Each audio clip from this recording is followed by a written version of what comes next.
আর যে দুইজন আলোচক এখন হচ্ছে বিতর্ক হচ্ছে, এটা বিতর্কের বিষয় না। একজন ভুল করছে, আরেকজন তার সংশোধনের জন্য বলতেছে, সংশোধনের জন্য আমরাও বলছি। তবে এগুলো মামলা টামলায় না যে প্রকাশ্যে বাহাসে বা সংলাপে চ্যালেঞ্জ করে বুঝায় দেওয়া উচিত।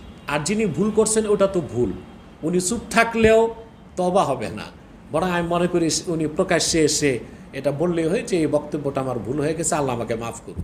সম্প্রতি হুজুর পাক সাল্লাল্লাহু আলাইহি সাল্লামকে নিয়ে, তার নবী এবং নবীয়ত নিয়ে একটা ভিডিও ভাইরাল হওয়ার পাশাপাশি মানে আলেম সমাজ বা যারা ধর্মপালন মুসলমান তাদের ভিতরে একটা বিভ্রান্তি সৃষ্টি হয়েছে মানে নবুয়ত নিয়ে। আমি বুঝতে পেরেছি আপনি কি প্রশ্ন করতে চাচ্ছেন। জি জি। আল্লাহর হাবিব মুহাম্মদ সাল্লাল্লাহু আলাইহি ওয়াসাল্লাম ১৫০০ বছর আগে নবুয়ত পেয়েছেন ৪০ বছর বয়সে।